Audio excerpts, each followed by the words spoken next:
Hello student, let us continue with our chapter. In this lecture we'll see the disintegration of Soviet Union. Soviet Union का जो strength था, जो ताकत थी, वो किस तरह से कम हुई. During the last decade of the 20th century, Soviet Union's Prime Minister Mikhail Gorbachev liberal policy led to the disintegration of Soviet Union, Russia. Russia को जो उसकी जो ताकत थी या उसकी जो सुपर पावर था वो डाउन इसलिए हुआ कि जो सोवियत यूनियन रशिया का जो प्राइम मिनिस्टर था उसकी जो पॉलिसी थी जो बहुत ही लिबरल पॉलिसी थी, कोई रिस्ट्रिक्शन नहीं था, स्ट्रिक्ट नहीं था. Peaceful disintegration of Soviet Union is considered as epoch making in the international politics.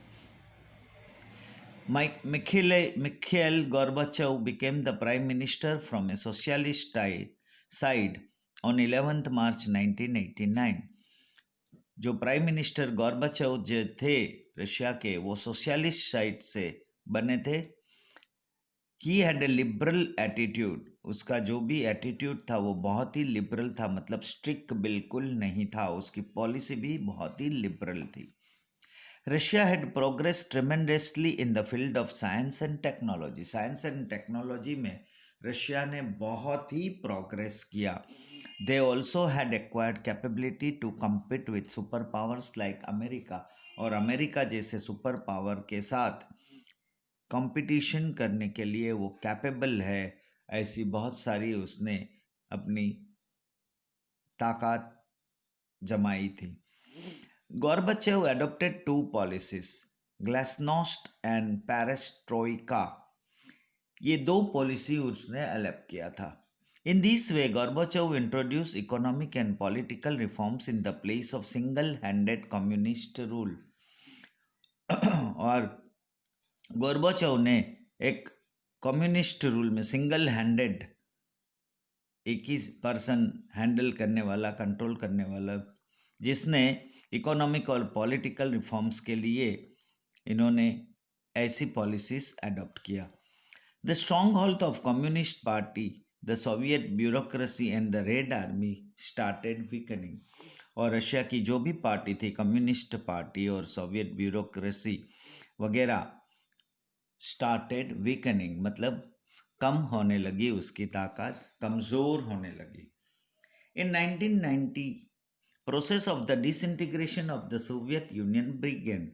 1990 में सोवियत यूनियन, रशिया की ताकत जो है वो कमज़ोर होने लगी. Towards the end, out of 15 state, 15 जो स्टेट थे जिसमें से 14 स्टेट जो इंडिपेंडेंट हो गए, and disintegration of Soviet Union came to an end दिसंबर 1991. और दिसंबर 1991 में जो 15 स्टेट में से 14 स्टेट इंडिपेंडेंट हो गए और सोवियत यूनियन का डिसइंटीग्रेशन जो उसकी स्ट्रेंथ थी वो लूज होने लगी, ताकत कमज़ोर होने लगी. India's contribution at the international level. India का कंट्रीब्यूशन इंटरनेशनल लेवल पे क्या था? India has contributed significantly at the international level during the freedom struggle and after it's independence.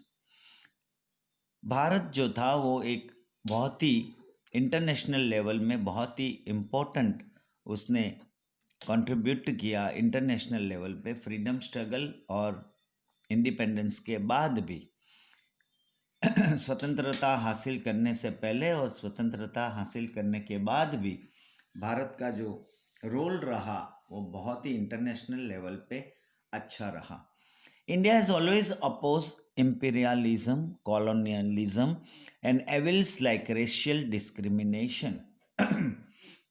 Bharat देश जो था वो हमेशा ऐसे इम्पीरियलिज्म जो लश्करी ताकत बढ़ाता था उसके लिए अपोज करता था, और रेशियल डिस्क्रिमिनेशन जो ये जो भेदभाव था रेस में, मतलब जो कलर में ब्लैक और वाइट का जो था वो, it has supported movements opposing such evils.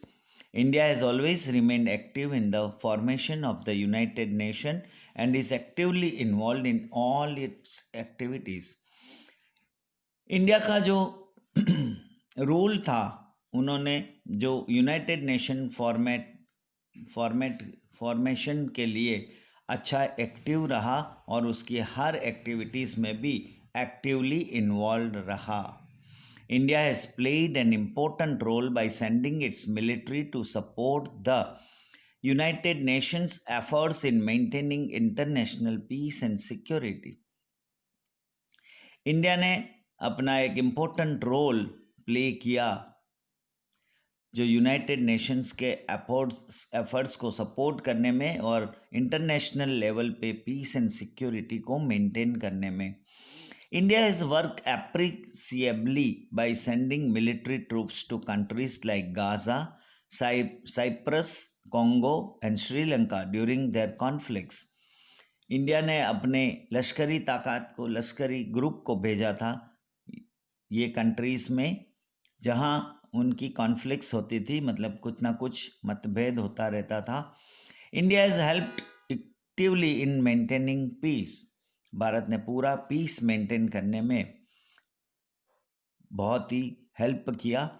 India has persistently emphasise on the need of disarmament to achieve world peace and security. पूरे विश्व में पूरी शांति बनी रहे और सबकी सेफ्टी बनी रहे, सिक्योरिटी बनी रहे, उसमें कंटिन्यूसली उसने इम्पोर्टेंस दिया कि नीड ऑफ डिसआर्मामेंट, मतलब हमें हथियार की ताकत नहीं दिखानी है. In this issue, it has taken leadership in debates world around and in making useful suggestions. India has expressed the desire of the entire humanity for peace by presenting a proposal for total nuclear disarmament in the United Nations General Assembly. United Nations की general assembly में India ने एक अपना humanity for piece, इंसान के लिए हमेशा शांति ज़रूरी होती है, ऐसा एक प्रेजेंटेशन दिया, प्रपोजल किया कि ये न्यूक्लियर डिसआर्मामेंट टोटली बंद होना चाहिए. न्यूक्लियर डिसआर्मामेंट मतलब ये जो लश्करी ताकत या वेपन्स की जो ताकत है वो नहीं होना चाहिए.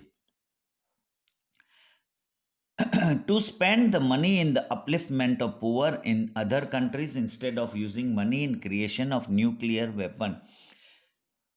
जो पैसा न्यूक्लियर वेपन क्रिएट करने में जो यूज़ होता था मनी, वो पैसा जो है, वो पैसा इंडिया जो है वो कहाँ स्पेंड करता था, जो दूसरे कंट्रीज़ में जो पुअर पीपल थे उसको अपलिफ्टमेंट करने के लिए, उसका ग्रोथ करने के लिए, प्लेस करने के लिए, ग्रोथ और प्रोग्रेस करने के लिए उसका मनी को यूज़ करने लगे. World peace has permanently remained India's primary concern for its foreign policy. और इंडिया की जो भी फॉरेन की पॉलिसी होती थी जिसमें पूरे विश्व में शांति बनी रहे, यही हमेशा चाहता था India. India has always remained active to achieve an atmosphere of cooperation, trust and understanding among nations. और हमेशा यही वातावरण बना रहे, कोऑपरेशन का, एक दूसरे के साथ ट्रस्ट का, विश्वास रहे और एक दूसरे को समझ पाए हर एक नेशन के साथ, इसको अचीव करने में ही हमेशा एक्टिव रहा. Now India's relation with other countries. India's relation जो है वो दूसरे कंट्रीज के साथ किस तरह था. Relation between India and United State, Bharat और अमेरिका के संबंध किस तरह रहे. Both India and the United States are democratic countries. दोनों डेमोक्रेटिक कंट्रीज है. Apart from having lot of similarities, बहुत सारी सिमिलैरिटीज होने के बावजूद भी there has been a lot of ups and downs in the relationship also. हमारे संबंधों में भी, रिलेशनशिप में भी बहुत ही अप्स एंड डाउन्स आए. The United States did not like India's role of not joining any power bloc and accepting non-aligned policy after its independence. Bharat आज़ाद होने के बाद जो उन्होंने नॉन अलाइनमेंट पॉलिसी को एक्सेप्ट किया और कोई भी पावर ब्लॉक में ज्वाइन नहीं किया, इसके लिए अमेरिका को ये पसंद नहीं था. Further, they hoped that India would join them, but India joined non-alignment movement for its economic growth. बाद में भी अमेरिका को ये आशा थी, होप्स थी कि इंडिया ज्वाइन कर लेगा, लेकिन इंडिया ने नॉन अलाइनमेंट मूवमेंट को ज्वाइन किया अपनी इकोनॉमिक ग्रोथ के लिए. There is another reason that amicable relation between India and US could not grow. एक दूसरा भी रीज़न है जिसमें इंडिया एंड अमेरिका के जो फ्रेंडली रिलेशन ग्रो नहीं कर पाए. That is US policy of favouring Pakistan. US का पॉलिसी जो था वो पाकिस्तान को फेवर करता था. They supported Pakistan in the case of Kashmir, Jammu Kashmir की हमारी जो इश्यू थी, प्रॉब्लम, उसमें अमेरिका ने पाकिस्तान को सपोर्ट किया था. Pakistan had joined US lead power and military bloc, whereas India has adopted policy of non-alignment. Pakistan ने ये मिलिट्री ब्लॉक और पावर जो था यूनाइटेड स्टेट्स का, अमेरिका, उसको ज्वाइन किया, लेकिन इंडिया ने नॉन अलाइनमेंट पॉलिसी को अडॉप्ट किया. Treaties regarding nuclear weapons have become one of the most important points of this agreement between India and United states.